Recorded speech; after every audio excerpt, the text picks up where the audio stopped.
Dans l'exercice 28, page 364, nous allons voir comment l'effet Doppler peut être exploité pour aller faire un contrôle de vitesse. Alors cet exercice est en deux parties.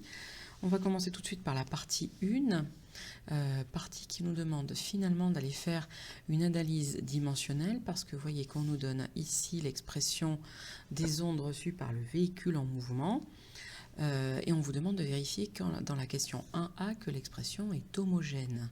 Alors vérifier que l'expression est homogène, ça veut dire qu'au niveau analyse dimensionnelle, si je fais l'expression numérique qui m'est donnée, je vais bien trouver F1 ici en Hertz.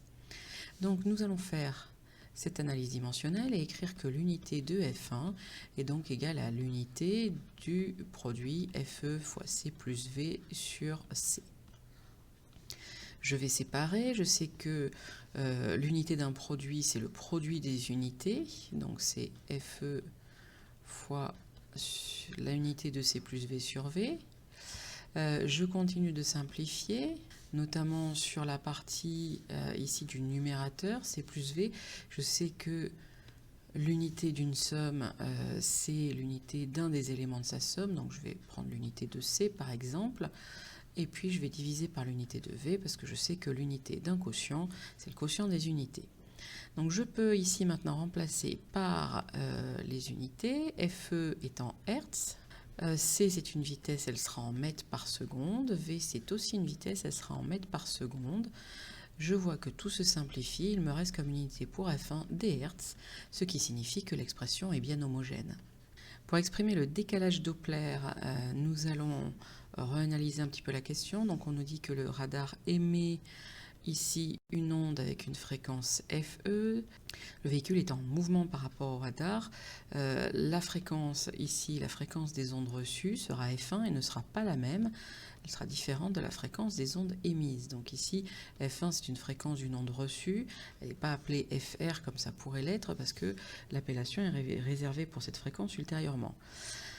Cela ne va pas nous empêcher d'écrire le décalage Doppler sous la forme delta F. Eh bien, je sais que c'est fréquence reçue moins fréquence émise. On a dit qu'ici, la fréquence reçue, c'était F1, moins FE, ça c'est la fréquence émise. Je vais exprimer F1 en fonction de ce qu'on me donne. Je sais que F1, c'est FE fois C plus V sur C. Moins FE. Ici, je n'ai rien à remplacer. Par contre, je peux maintenant factoriser par FE. Ça va me donner C plus V sur C moins 1. Je vais simplifier ce qui se passe à l'intérieur de la parenthèse. Et ainsi, je vais écrire que FE, que delta F est égal à FE facteur. Donc C plus V, il faut que je mette au même dénominateur, moins C sur C. Je vois que les C se simplifient et j'obtiens une expression qui est de la forme FE fois V sur C pour le décalage Doppler. On me demande de montrer que son signe est en accord avec la situation étudiée. Donc il faut que j'étudie le signe de delta F. Alors cette étude est rapidement faite parce que finalement, qu'est-ce que je peux dire? FE c'est positif, V c'est positif et C c'est positif. Donc forcément, le produit FE fois V sur C est positif. Alors ce qui va plutôt nous intéresser, ça veut dire que delta F est positif et que donc FE moins F1 moins FE est positif, ce qui implique que la fréquence F1 est supérieure à la fréquence FE. Alors là, est-ce que c'est compatible avec la situation? Le véhicule est en train de s'approcher du radar, la fréquence reçue est donc supérieure à la fréquence émise. Rappelez-vous, toujours l'exemple de l'ambulance, quand elle s'approche, on entend une fréquence plus élevée, un son plus aigu. On écrit donc que le signe de delta F est compatible avec la situation. Question 2, on me dit cette fois-ci que le véhicule réfléchit cette onde F1 qu'il a reçue. Donc il va la renvoyer vers le radar. Ce qui fait que le véhicule se comporte donc comme cette fois-ci un émetteur. Ici, la fréquence émise viendra du véhicule, sachant que ce véhicule se déplace à une vitesse V. Donc les ondes sont de fréquence F1 et le radar va capter ici cette onde qui est réfléchie. On me demande d'aller exprimer FR, la fréquence des ondes reçues par le radar, qui sera aussi donc différente vu que le véhicule est en déplacement par rapport au radar. La fréquence FR des ondes reçues en fonction de V, de C et de F1. Alors pour la démonstration, je vous renvoie au cours, plus précisément au paragraphe 2.2 du chapitre 4 dans lequel nous avons fait la démonstration de l'expression de FR en fonction de la fréquence émise, on l'a faite en classe. On va par contre la réexploiter, cette expression. Ici, je vais juste remplacer avec les expressions du texte. Donc la fréquence reçue par le radar est égale à la fréquence émise. Ici, la fréquence émise s'appelle F1, vu que la voiture est considérée comme émetteur, facteur de 1 sur 1 moins la vitesse de déplacement de l'émetteur divisé par la célérité de l'onde, ici qu'on appelle C. Donc ça, je répète, c'est la démarche du cours. On refait la démonstration du paragraphe 2.2. Alors ça va me permettre de répondre à la petit b, où on va déduire l'expression de FR en fonction de V, C et FE de l'expression qu'on a établie au petit a. Alors je vais partir de l'expression que j'ai, FR est égal à F1, facteur de 1 sur 1 moins V sur C, sachant que je connais l'expression de F1, je sais que F1 est égal à FE, facteur de C plus V sur C. Ça, c'est dans l'énoncé que je multiplie alors par le reste de l'expression. Donc cette partie-là, c'est j'ai remplacé F1 par l'expression que me donne l'énoncé. Et ici, je mets le reste de l'expression. Et j'ai un calcul littéral à faire pour essayer d'aller simplifier un petit peu tout ça. Alors je vais travailler notamment sur cette parenthèse ici, pour pouvoir avoir un élément de comparaison, voir si je ne peux pas simplifier avec cette parenthèse-là, vu que je vois que j'ai quand même un petit peu les mêmes termes. Donc j'écris que FR est égal à FE, facteur de C plus V sur C, facteur de... Alors là, je vais multiplier par C le numérateur et le dénominateur. Ça va me faire C sur C moins V. Ça se simplifie. Et ici, ce qui se simplifie également, ce sont les C. Et donc, j'obtiens FR est égal à FE, facteur de C plus V sur C moins V. Voici l'expression qu'on me demandait d'établir. Cela va également m'aider pour la question petit c. On me demande de démontrer que dans le cas où V est très inférieur à C, donc négligeable, il faut qu'on montre que le décalage Doppler en fait s'exprime de la façon suivante. Le delta F égale 2FE fois V sur C. Alors delta F, je reprends l'expression, je sais que delta F c'est FR moins FE. FR, on vient d'établir son expression, on vient de dire que c'est FE, facteur de C plus V sur C moins V, moins un FE. À nouveau ici c'est FR que j'ai remplacé par tout ça. Ici à nouveau je peux factoriser par FE, donc je vais le faire. Ça va nous faire C plus V sur C moins V moins 1. Je vais tout de même mettre au même dénominateur de façon à simplifier mon expression. Alors le dénominateur ce sera C moins V moins C moins V sur C moins V. Et je vais pouvoir commencer à simplifier. Delta F égale à FE, facteur de... Ici, je vais avoir C moins C qui va se simplifier. Et en fait, je vais avoir 2V en haut. Plus V moins V, ça va faire V plus V. 2V sur C moins V. Alors, on y est presque à l'expression qu'on nous demande. On y est presque, on voit que c'est au niveau du dénominateur qui se passe quelque chose, mais on m'a donné une information, on m'a dit que V est très inférieur à C. Alors si V est très inférieur à C, ça veut dire que V est négligeable devant C, et que donc C moins V, je peux considérer que c'est égal à C tout court. Donc je vais écrire que delta F est égal à FE fois 2V sur C. Ce qui revient à l'expression qui m'est donnée ici dans l'énoncé, l'expression qu'il fallait démontrer.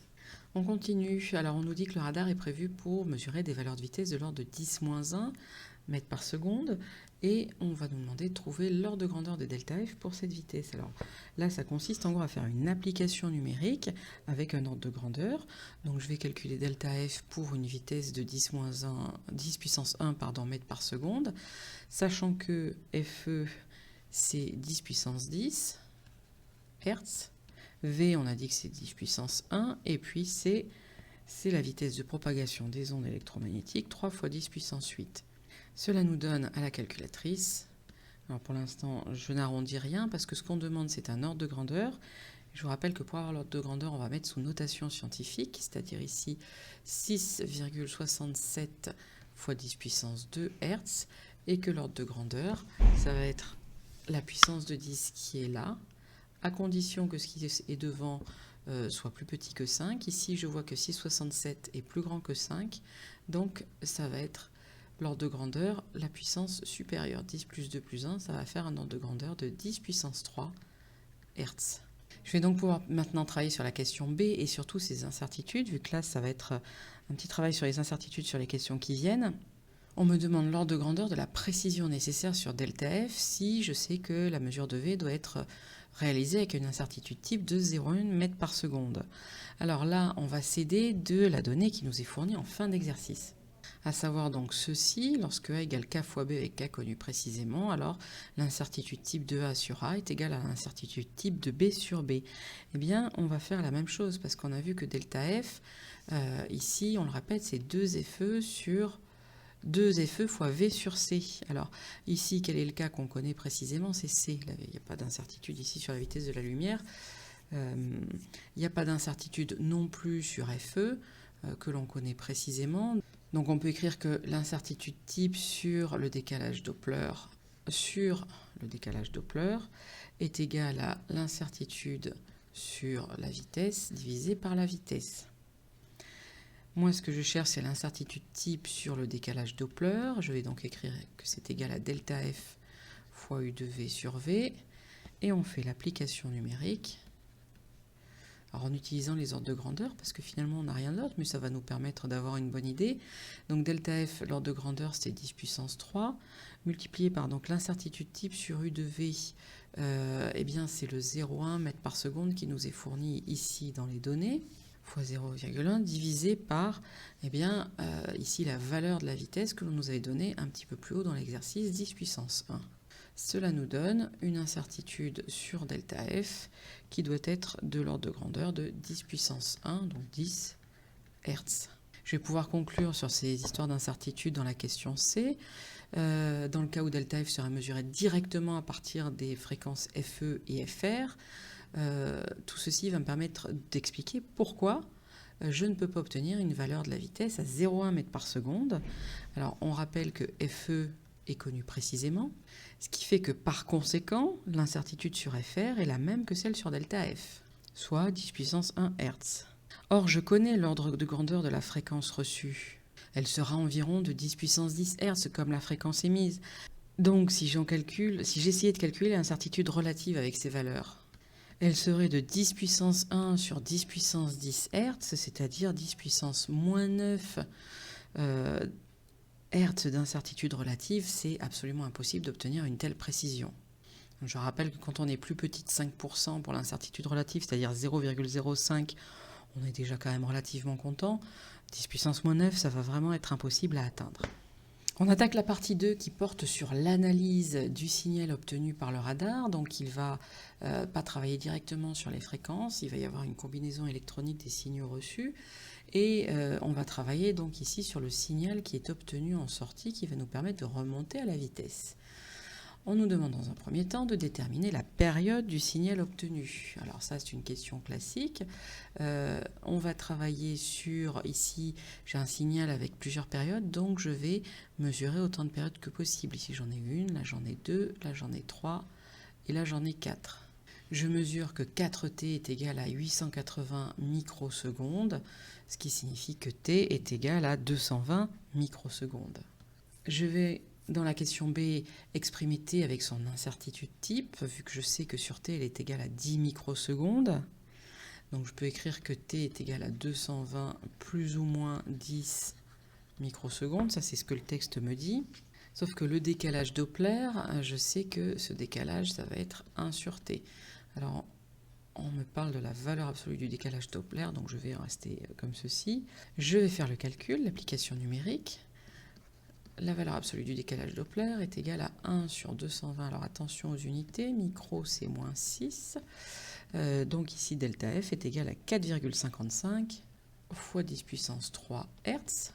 Et je vais en déduire son incertitude type en utilisant toujours les données d'exercice et j'en déduis l'expression suivante que U de ΔF sur ΔF est égal à U de T sur T. Ici, c'est assez immédiat, les deux grandeurs dépendent directement l'une de l'autre. Donc, U de ΔF est égal à ΔF multiplié par U de T sur T. Je fais l'application numérique pour trouver l'incertitude type sur le décalage Doppler. U de ΔF est égal à ΔF. On a trouvé juste à l'instant que ça valait 4,55 fois 10 puissance 3. multiplié par U de delta T, le texte me dit que c'est 10 microsecondes sur les 220 microsecondes que l'on a mesurées, et ça nous donne, alors arrondi à un seul chiffre significatif, 2 fois 10 puissance 2 Hz. Je peux ainsi donner l'expression du décalage Doppler, delta F égale. Donc je vois ici, d'après l'incertitude, qu'il faut que je donne un résultat pour delta F à la centaine. Donc ici, dans le cas de 55, j'ai trop de chiffres significatifs, j'en ai un de trop, ce qui fait que... Alors je vais écrire pour que ce soit plus voyant. 4,55 fois 10 puissance 3, c'est 45,5 fois 10 puissance 2 Hertz. Ainsi, je vois qu'il faut que je m'arrête ici à ce 5, et j'arrondis à 6, vu qu'il y a un 5 après, plus ou moins 2 fois 10 puissance 2 Hertz. Question 2, on me demande à partir du document A, donc le premier, on me demande d'exprimer le signe de delta F. Alors je sais que le véhicule se rapproche. Donc, quand un véhicule se rapproche, ça veut dire que la fréquence reçue est plus grande que la fréquence émise. Donc, ça veut dire que la soustraction FR moins FE est positive. Et FR moins FE, ce n'est autre que le décalage Doppler, qui est donc par conséquent lui aussi positif. Dans la question 3A, on va enfin arriver à la détermination de la vitesse du véhicule, ainsi que l'incertitude type de cette vitesse. Alors pour calculer la vitesse, je reprends l'expression qu'on a établie plus tôt dans l'exercice, c'est-à-dire que delta F est égal à 2FE fois V sur C. Je vais la manipuler de façon à exprimer V en fonction du reste, c'est-à-dire ça fait delta F fois C sur 2FE. Je fais l'application numérique. V est égal, alors delta F, on a établi que c'était 46 fois 10 puissance 2. Alors bien sûr, j'aurais conservé tous les chiffres significatifs sur ma calculatrice. Multiplié par C, ce sont des ondes électromagnétiques qui se déplacent à la vitesse de la lumière 3 fois 10 puissance 8. Divisé par 2 fois FE. FE, on m'a dit que ici, c'est 3,0 fois 10 puissance 10 Hz. Et j'obtiens un résultat de 23 mètres par seconde. Je calcule l'incertitude type sur cette vitesse en reprenant l'expression qu'on a déjà utilisée. U de V sur V est égal à U de delta F sur delta F. Sauf que là, ce que je cherche, c'est U de V. L'incertitude type sur la vitesse est égal à V fois U de delta F sur delta F. Et si je fais l'application numérique, U de V est égal à donc la vitesse 23 mètres par seconde, multiplié par 2 fois 10 puissance 2 pour l'incertitude sur delta F, divisé par 46 fois 10 puissance 2, ce qui nous donne une valeur pour U de V de 1 mètre par seconde. Donc j'écris que V est égal à 23 plus ou moins 1 mètre par seconde. Et enfin, dernière question, on va travailler sur l'amélioration de la précision de la valeur de la vitesse du véhicule. Donc pour avoir une meilleure précision, eh bien, il nous faut une incertitude qui diminue. Alors une incertitude sur quoi? Ça doit être l'incertitude sur la période qui est lue qui doit diminuer. Si je remonte à la grandeur qui nous a permis de calculer tout cela. Et si U de t va diminuer, ça va nous faire par la même occasion, parce qu'ici nous avions calculé, et grâce à ce calcul, je peux dire que pour que U de t diminue, eh bien il faut que, si je veux que ça diminue, il faut que U de delta F diminue. Donc ça va être la solution, diminuer U de delta F.